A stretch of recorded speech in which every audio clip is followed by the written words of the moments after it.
All right, hello everybody. My name's Dave Denzel. I'm the technical manager for ID Additives for Purge compound products. And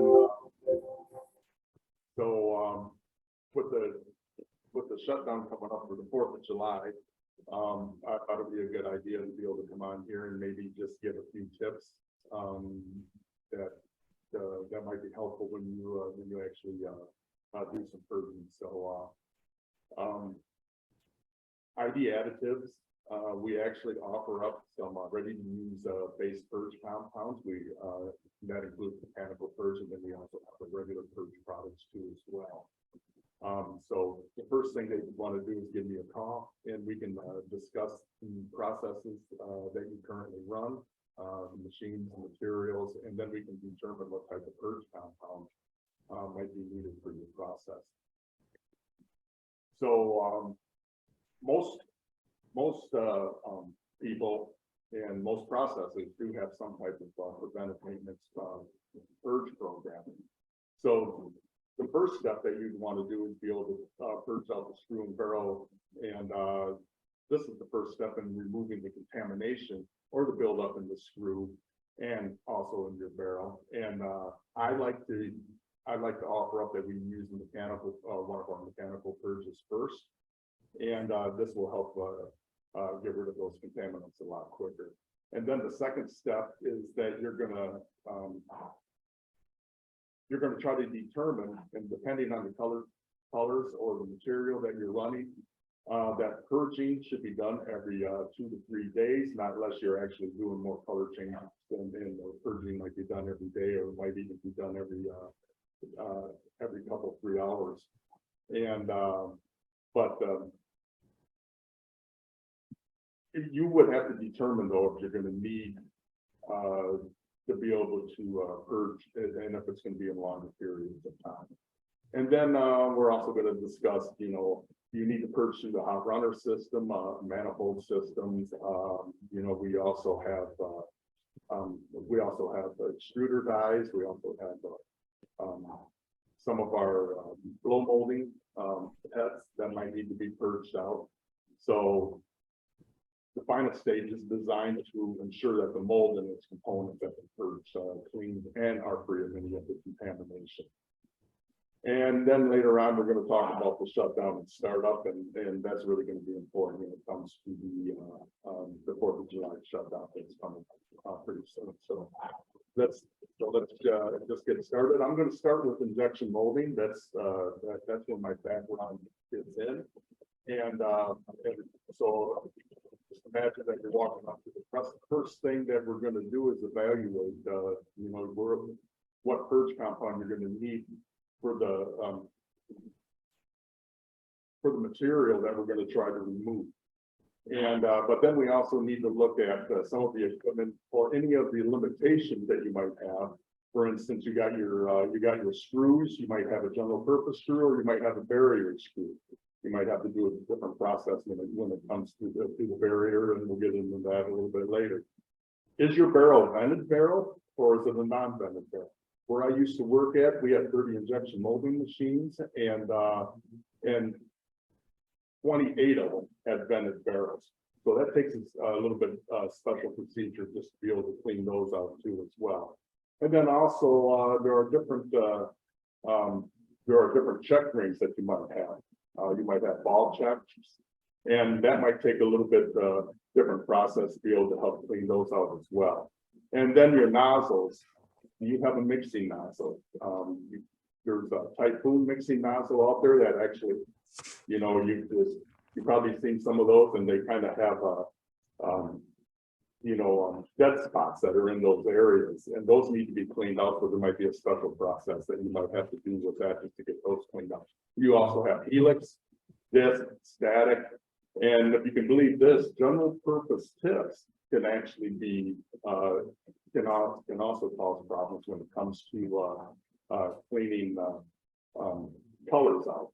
The material flow actually slows down on the outside of the edges of a general purpose stick, and so you might be able to do a process to help clean those out too. If you got a a free flow tip. It's recommended that you can put those in, and that will actually help clean out your chips and your nozzles a bit easier. And so typically there's no need to modify your processes, but in some of these cases, for instance, the only time that you might want to change your back pressure or raise that is probably when you're running a barrier screw. I have found that barrier screws do require a little bit of different process to be able to get those cleaned out well. And but you don't want to raise it up so high that the screw's not going to go back. Temperatures of the process of the equipment, you do not have to change the barrel temperatures for the most part.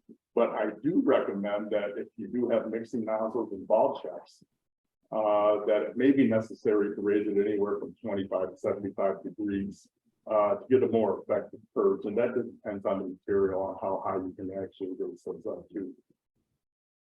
So what you're going to do is, you know, once you determine that you have that you raise that up, you're going to retract your carriage, and then you're going to clean the hopper and the feed throat, and then you're going to clear the barrel by starting the screw, and then you're going to leave that free of resin as well. So it's very important, though, that you do make sure that you clean that hopper.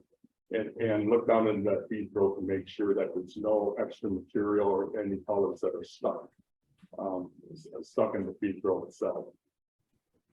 So now you're going to use the, there's no need to mix our ready-to-use purge compound, so you don't have to mix it with any other materials.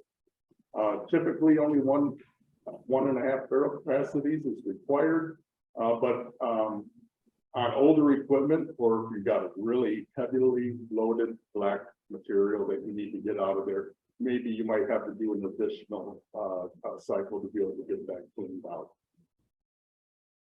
So there's been a time that I actually went to a customer, and that was an elastomer seal that they were running, and we try to clean it out with a mechanical purge. So after we did the first trial, it looked like that was clean, but then when we started to try to run their next color, we started getting a different color that came out. So then we did another purge, and we removed that color, and then we thought, well, before we even run anything else, let's do another cycle and see if anything else comes out. We actually ended up doing 4 purge cycles, and on the last one, it was a red color that they had, and they said they had not run that for 10 months.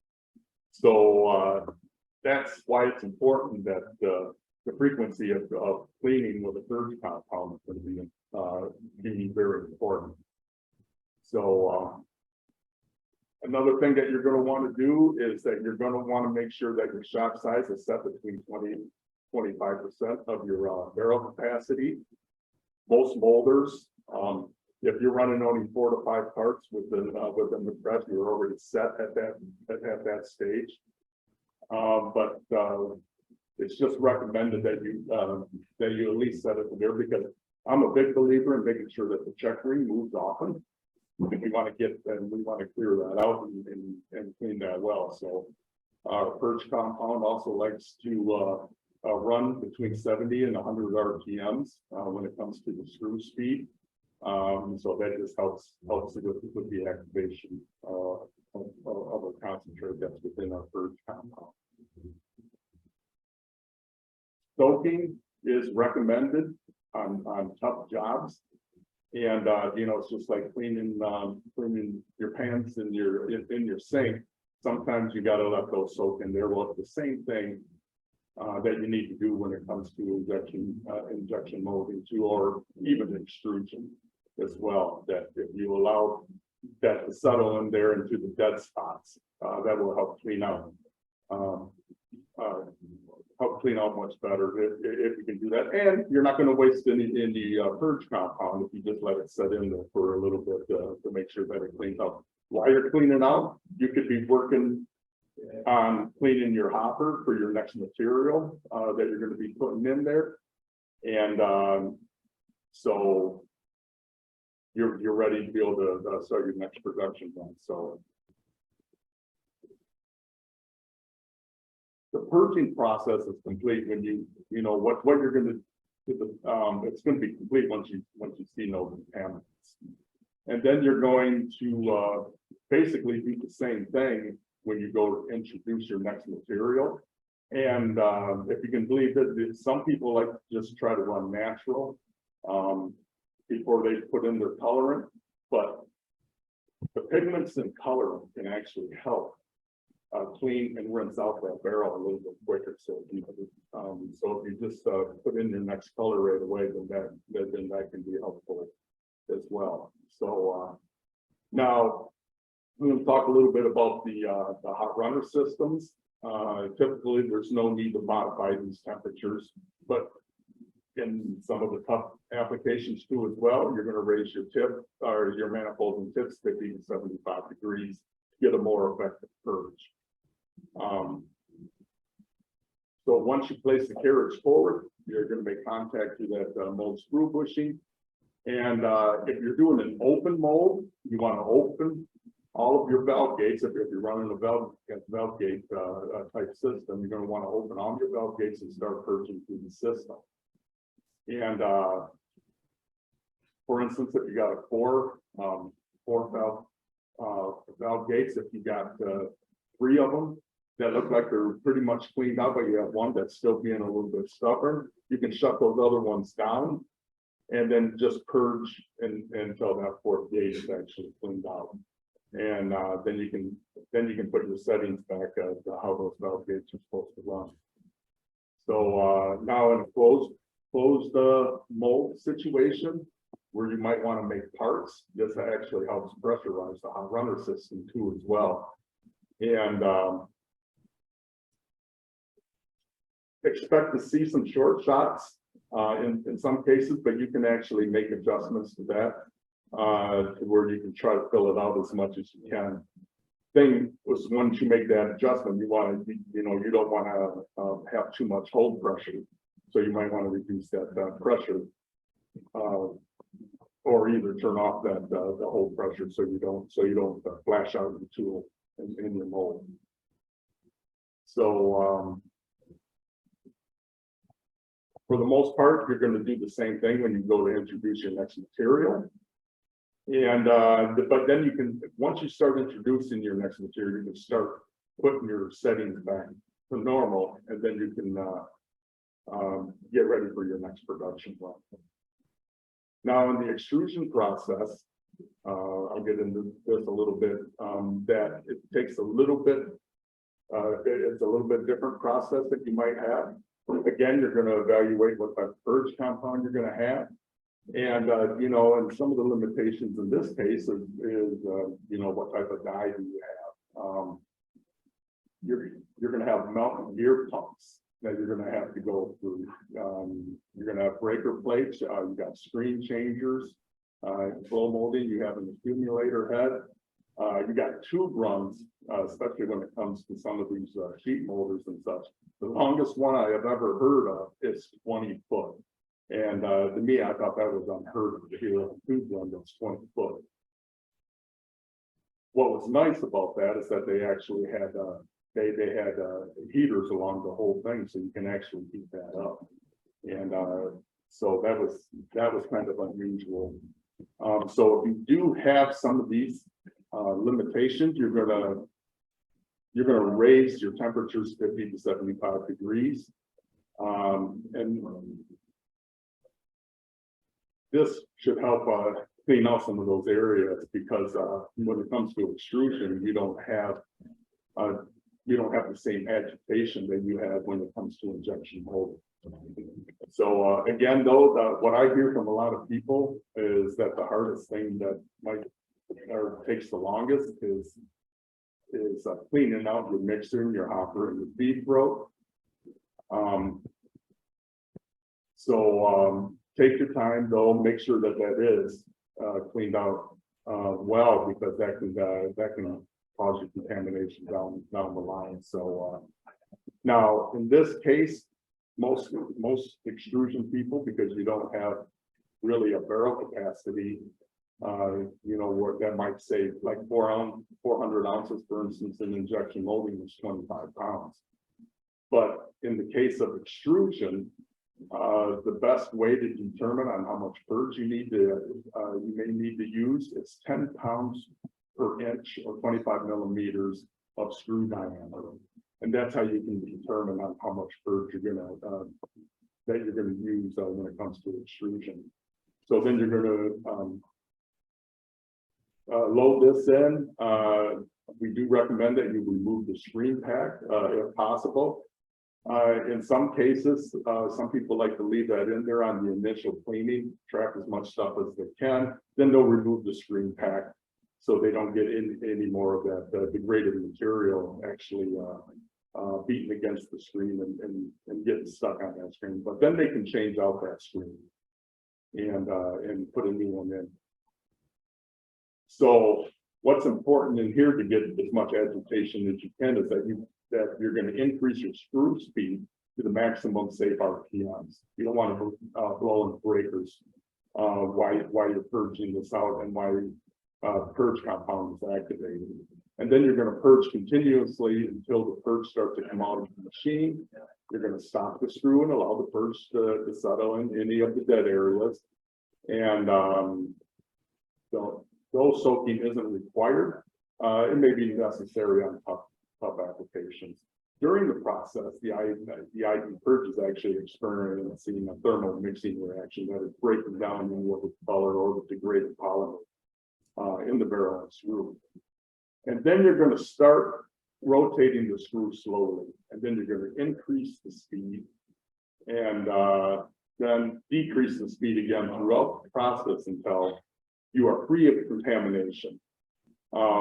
By changing the screw speed velocity of the material flow, this provides a highly fluctuating environment of pressure and agitation that allows the purging compound to work at its best. And this is done until the purge is visibly free from any contamination. And then take a moment to wipe the feed throat and the hopper down and add the next resin to prime the barrel and remove any of the residual purge resin from the barrel, screw and valve. Now, when it comes to blow molding, you're going to, on the initial, you know, if you haven't used purge compound in quite some time, on the initial cleaning, you're going to raise all your temperatures across the board, 50 degrees Celsius. But after you do the initial cleaning, raising those heats won't be necessary except in the blow molding head itself. And again, you're going to clean the mixer, hopper, and feed throat. It's very, very important to do that. You're going to change the die gap to 25%. This helps in the proper pressurizing as the material is coming out, and hopefully will clean more efficiently. And then you're going to purge continuously through the accumulator head until ID purge is actually seen.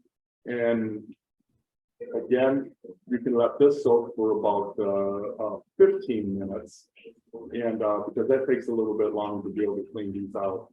Now, in some cases, and what I've learned more so lately is that you might have continuous running through your blow molding head. And so the blow molding head is continuously has material flowing through it. And so there's no way to empty out that head. It's just, you know, you're just going to continue purging on there. So again, it's okay to be able to vary your screw speed, because that will also vary the material going through these type of blow molding heads too as well. So, but if it's a regular blow molding head, you're you're going to fill it up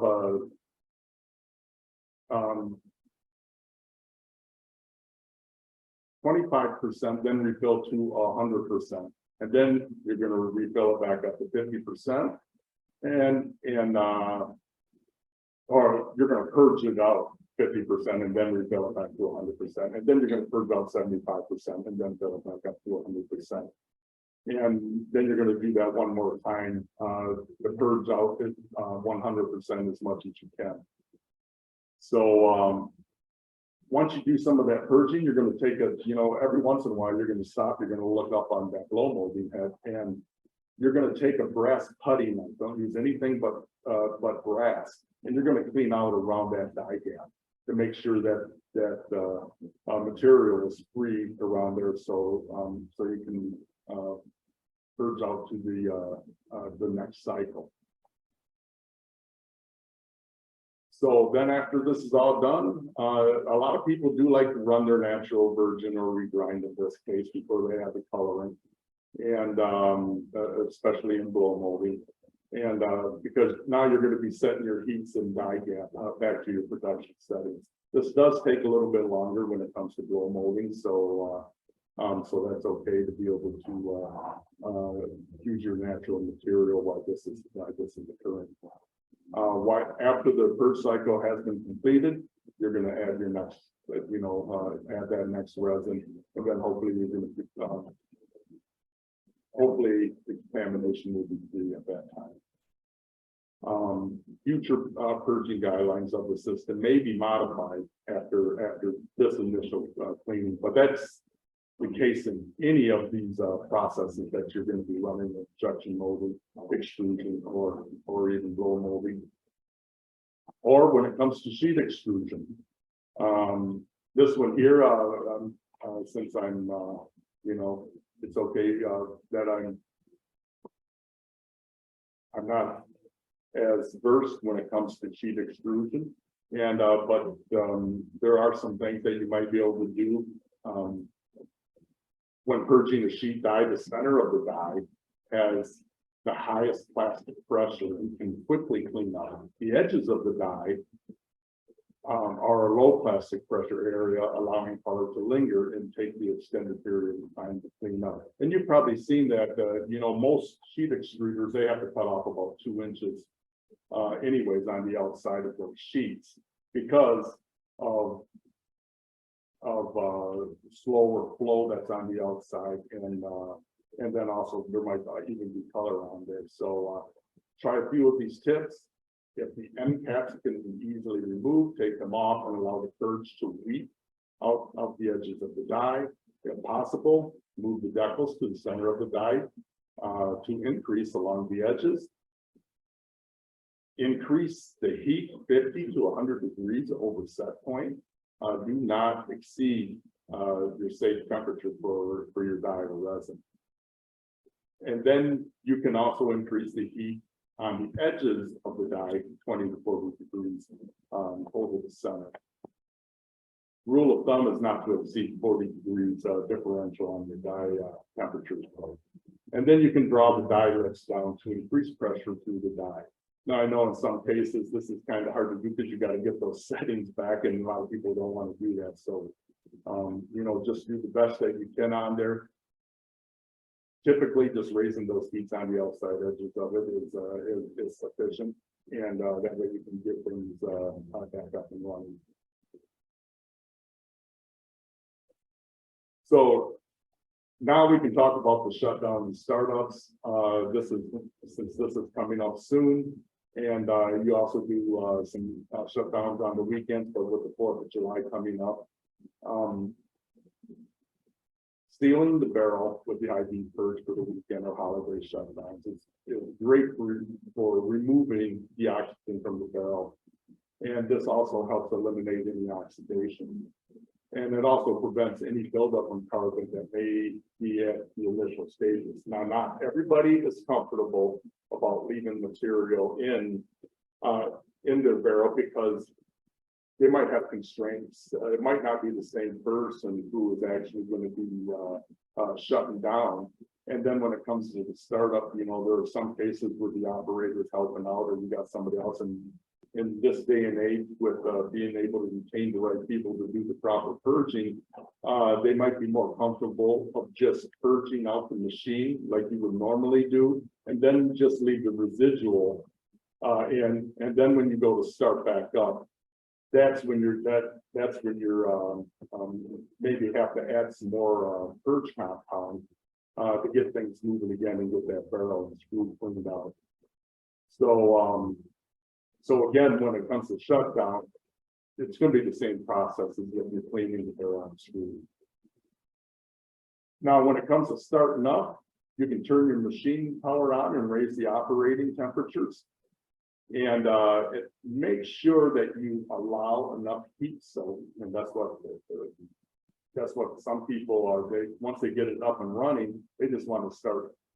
You know, they think that once the temperatures are up, that there's no, you know, cool areas that are in the screw and barrel. I've actually seen that if we don't do a proper heat soak, which is typically around 25 to 35 minutes after temperatures come up, I've actually seen where screw tips were broke right off, especially in nylon jobs and tough jobs like that. And just because they didn't allow the proper heat soak. So make sure that you got the proper heat soak. And then what you're going to do then is that you're going to, once the temperature has been reached, you're going to slowly rotate the screw, and that way that hopefully that will keep from breaking any screw tips. And that, you know, so once you start that slow rotation of the screw, do not rotate the screw at the full speed until you're comfortable that it looks like that the material is coming out like it's supposed to. If the purge out of the machine also has some contamination, then introduce some more IV purge into the system to flush it out, try to get that cleaned out. Because, you know, you let it sit there for a long time, and so sometimes you just have to add a little bit more purge to it. And then hopefully once that's all done, you can introduce your next material, and then you're ready for production and get things going. So if you do all of these things, and you can actually reduce your screw pulls by an average of 50% or greater. It also decreases your production downtime by an average of 65%. And it reduces your the virgin resin consumption for purging by an average of 45%. This is where you actually, you know, you're keeping track of your material usage, and this is where your costs can be, especially with the way costs are going right now. You know, so if you can use a purge compound to help eliminate, you know, that consumption of your raw materials, then that's going to be a big savings for your company. And then this also increases your production efficiency by 35% by just getting your machine up and running quicker too as well. So we do have a new purge compound that we're coming out with. It's called our IV Purge SPPS. And this is designed to clean clear polycarbonate parts of any colors or contamination. And it will work though on ABS, PCABS, and hopefully on nylon, and then on certain PVC screw as well. The only thing that we ask is that we need some volunteers to try it out. So we'd be happy to hear from you and see if you'd like to have a sample of that. And this pretty much just you know, ends the conversation for right now. And if you have any questions, I'd be happy to try to answer them.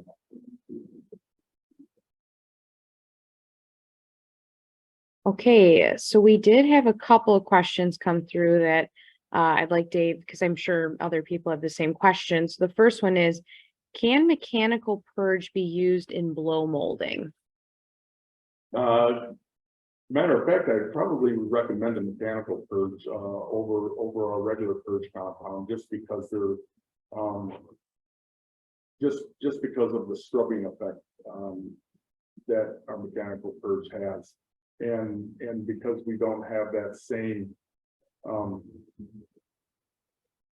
fluctuation that you might have in an injection molding machine, and so it could be helpful in being able to clean out blow molding machines. Okay, perfect. And then one other question we had was, do we need to purge out white before going to a dark color? This is probably somebody that's probably seen some white streaks even after they've gone into black. What can happen is that if you got a white colorant of some type that has TiO2 in it, and sometimes that why that's changing, that can TiO2 can actually degrade and can actually cause some streaks even in your black parts for a while. And so I would recommend anytime that you have that, maybe you don't need a full barrel capacity to to clean out the machine, but I would recommend using a purge compound to at least get that material flowing, and then hopefully maybe pull out some of that contamination from the TiO2. And that can also occur within your hot runner systems too as well. It might be able to help remove some of those, because in hot runner systems you also have dead spots, and so you're going to want to be able to clean those out as well. So, but again, you can allow a little bit of soap once you introduce it, and that should help clean that out a little bit quicker. Okay, we do have another question that just came in. Do you have any PM programs for purge compounds that can be shared?